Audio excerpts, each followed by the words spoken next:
The Globe's energy reporter, Kelly Cyderman, recently took a ride on a train in Calgary. It may sound familiar with the bells and the radio, but listen closer.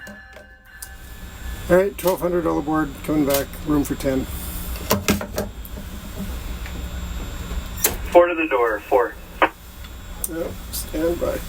Beneath the sound of the voices and the rustling, it's what you're not hearing that's interesting.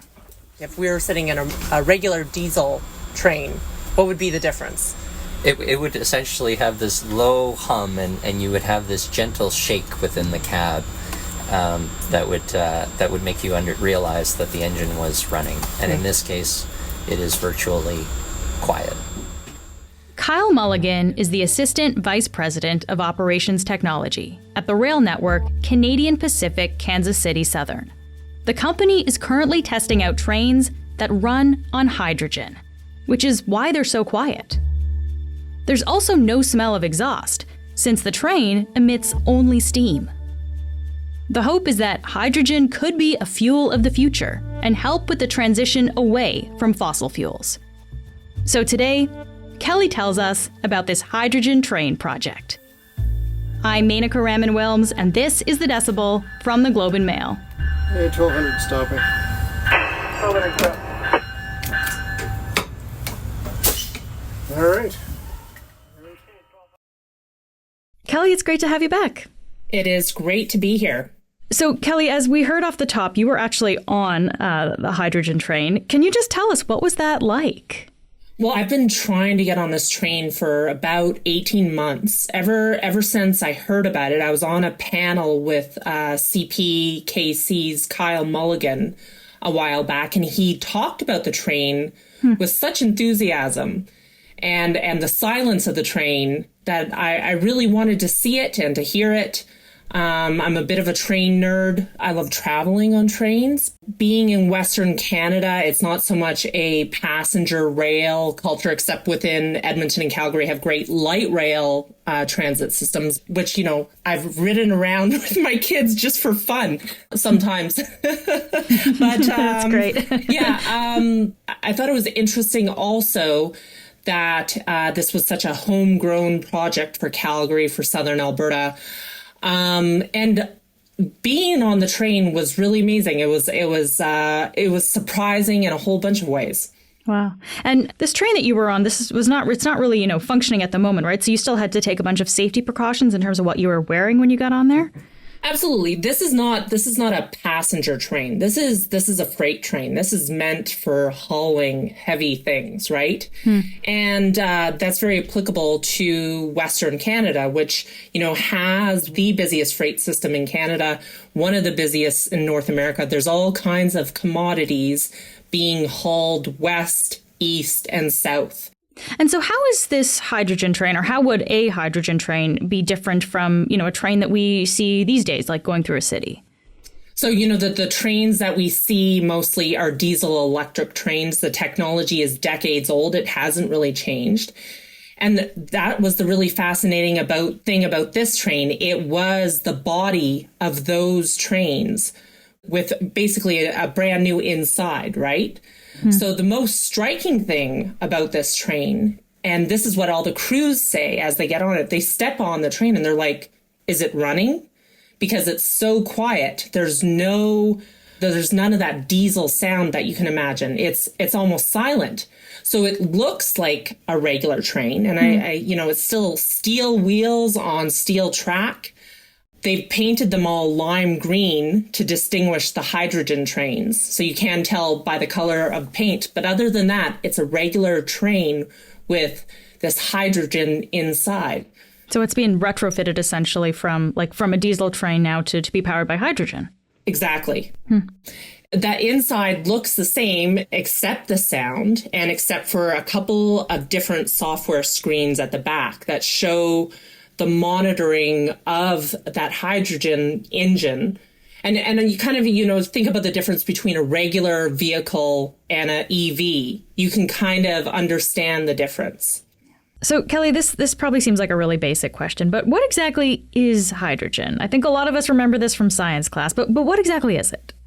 Yeah, science class is a long ways back for me, but it is the most abundant element in the universe. And I always go to my encyclopedia, the Energy Information Administration in the US, and they talk about how it can be an energy carrier. It is an energy carrier in that it transports energy into a usable form from one place to another. So it must be produced from something else. It has to be produced or separated from a variety of sources, including water, fossil fuels, biomass. But then it becomes a very good energy carrier. Sometimes the process to produce that hydrogen from one of those substances, that is the energy intensive part. Okay. So this is interesting. That's how we get hydrogen. And so then the next question is, how does this work on the train? Like, how is the hydrogen turned into fuel? So you have fuel cells on the train, Ballard fuel cells, that use the chemical energy of hydrogen to produce electricity. That's what powers the train. As we discussed, hydrogen is an energy carrier rather than an energy source per se. But on the train, the hydrogen fuel cells convert hydrogen and oxygen into electricity and water. And again, what you have as an emission from the train is just a stream of water vapor coming from the top of the train. The train itself has a tender car that carries hydrogen. So it carries the hydrogen with it to provide that, and also can be refueled if need be. They can bring a truck out and refuel. So it gives them a lot of flexibility, and it also gives them some of the same flexibility that they would have using diesel, where you can do a refuel almost anywhere. Hydrogen is seen as one of the things, like further electrification of our energy system, that is seen as a pathway to greening our electricity system. Now, there's a lot of debate about this. In the world of vehicles, most people believe that batteries are going to win that fight. If you think of it like a beta versus VHS type of thing, people think that EVs are going to win the day over hydrogen vehicles.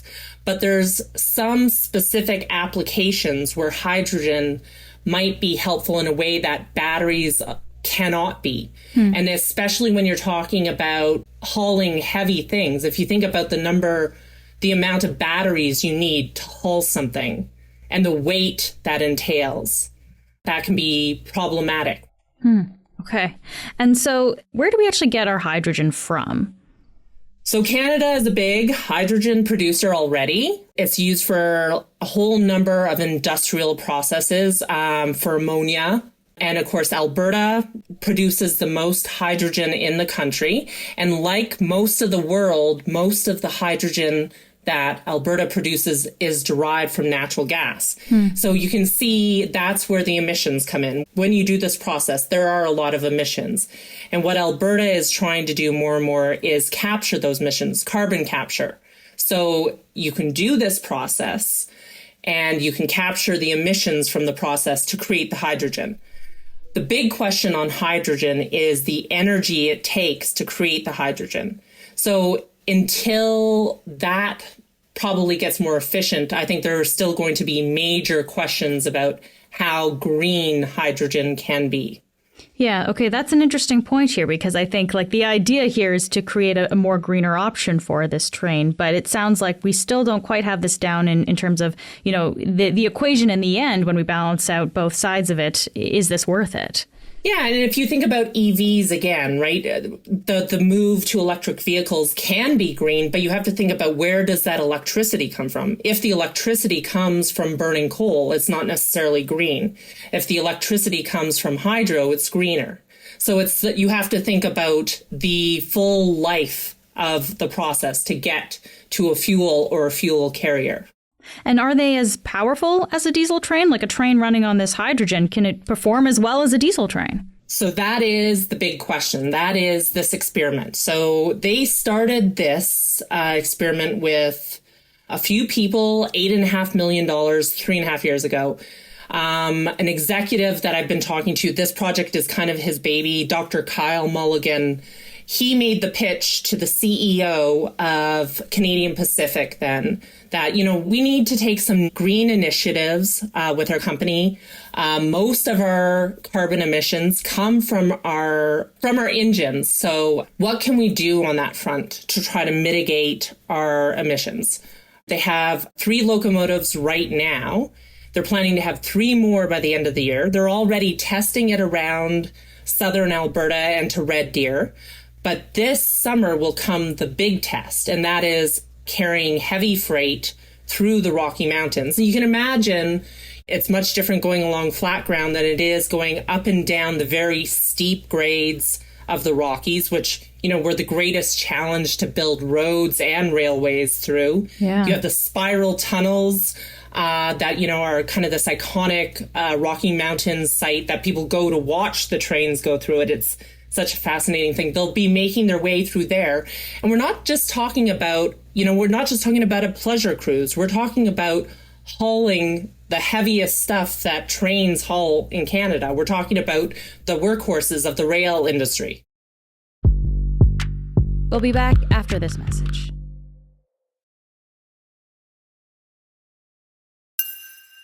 Is this something that's new here, Kelly? Or is the hydrogen train something that's been tried elsewhere?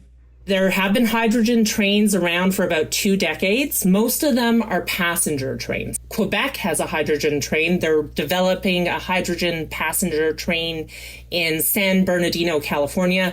There are passenger trains in Europe, in Asia. But the difference here, and the part I find fascinating, is it's kind of building on an expertise that Western Canada already has. And that's hauling heavy stuff like canola, like coal, like potash across the mountains to export, but doing that in a greener way to try to cut down the emissions from that transportation process.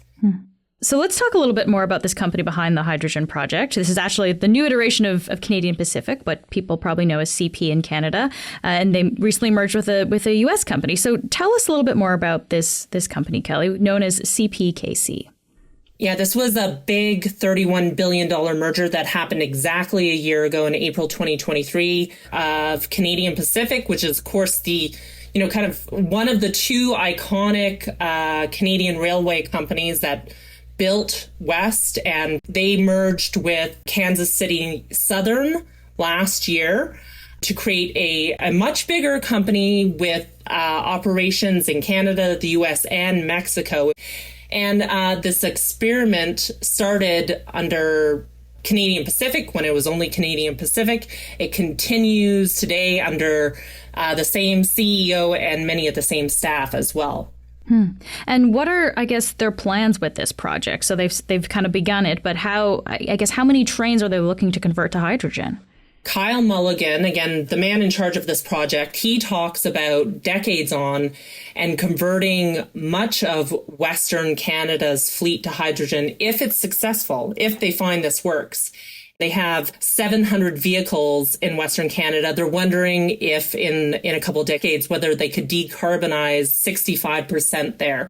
And if they get the federal and provincial funding in that, and I should make that clear, it is more expensive at this point, about 30% more expensive to build a hydrogen train than to just maybe get a new diesel electric train. So we are talking about an increased cost at this point, and they are looking for government funding to help with this. And they are looking at it as a green initiative.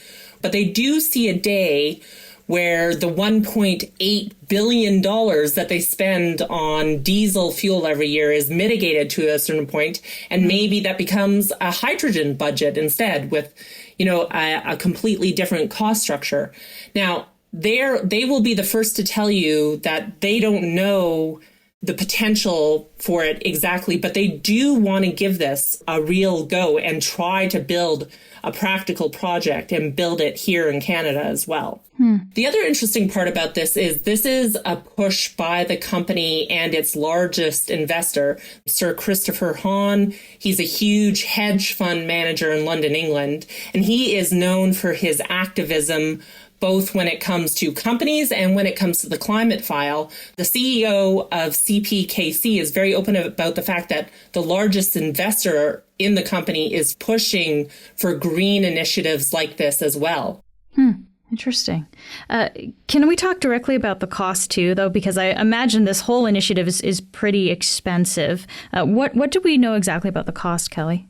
The budget did start at $8.5 million 3.5 years ago. It's expanded to tens of millions of dollars. And I know that they are applying for a whole host of federal and provincial grants.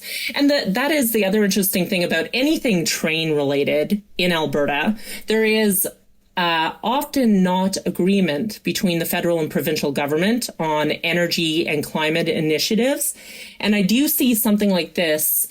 Both Ottawa and Daniel Smith's UCP have been very keen on hydrogen projects. Yeah, and this transition, I guess, is making me think of how we always do transitions, right? From like coal to oil, now to hydrogen. I guess there's always kinds of challenges for moving from one to the next, and eventually there's maybe a tipping point. Yeah, there was a reason that the world moved for transportation a lot off coal and to oil 100 years ago, that it was a more efficient energy source when you're talking about combustion, when you're talking about bang for your buck. So most of the energy transitions that have happened in history have happened because it's better or it's cheaper. There has been an efficiency there, or there's been a cost element there. But this energy transition, I would argue, is different than any other energy transition because it's driven by the climate imperative. It's not just driven by what works, what's cheap, what's available, what's the most efficient, as it has been in the past. Yeah. It's interesting because I think we often talk about like road or air travel as in terms of sources of emissions, not so much rail, because I think relatively speaking, it is fairly sustainable. But I guess why is reducing train emissions? Why is that so important? It is. The company itself will brag about rail being about 4 times as energy efficient as transporting by truck. And I believe that the rail sector makes up only 3.6% of the country's transportation sector greenhouse gases. So we are talking about a small percentage, but it does contribute. And if we envision more transport by rail, because of it being energy efficient, we're going to have to ask green questions on that front as well. So it seems like there's a lot of excitement around hydrogen trains, but I know there's also challenges. So let's talk about those, Kelly. Specifically, I want to ask you about safety. Can we talk about the safety concerns of having hydrogen on a train? Hydrogen can ignite more easily than either gasoline or natural gas. And with that in mind, the pressurized carbon fiber reinforced cylinders that hold the fuel on these locomotives are mounted at the top. So in the event of any leak, the lighter than air hydrogen just floats up and rises away. That is one safety feature they built in. They also have built-in leak detection systems and a flame sensor, because my understanding is if there are any flames from hydrogen, it's all invisible. So they need to have that sensor. And they also have trained the crews to deal with that. But the one thing that is really important in all of this is the software that they've developed, that they're able to monitor the whole locomotive much more closely than you can monitor an old diesel locomotive. So if there's any problems, whether it has to do with safety or mechanical, just like an EV, they should be told that more quickly than they would on an old diesel electric train and get it in for servicing more quickly. And that's another way that they're hoping that they'll be able to find efficiencies with using hydrogen trains as opposed to diesel electric trains. Yeah. Just in our last few minutes here, Kelly, I want to just take a look at the broader picture. These hydrogen trains that we've been talking about, how do they fit into the larger conversation, right, around clean energy in Canada? I think it's a really small part of the conversation, frankly, but I think we're going to need a bunch of really small parts, a bunch of different energy pieces to tackle climate change and to tackle energy security, which has become a more pressing policy concern as of late. We are realizing with population growth, with the need to electrify Canada's energy systems more, with the need to look to different energy sources and share energy more, we're going to have to do a whole bunch of things to confront the problems of both having enough energy and confronting climate change. And I think we're going to need a whole bunch of small pieces like this and experiments, and not all of them are going to work, to face both our climate and our energy challenges. Kelly, thank you so much for taking the time today. Thanks so much for having me. That's it for today. I'm Menaka Raman-Wilms. Our intern is Aja Sauter. This episode was produced by our intern, Raisa Alabai. Our producers are Madeline White, Cheryl Sutherland, and Rachel Levy-McLaughlin. David Crosby edits the show. Adrian Chung is our senior producer, and Angela Pacenza is our executive editor. Thanks so much for listening, and I'll talk to you soon.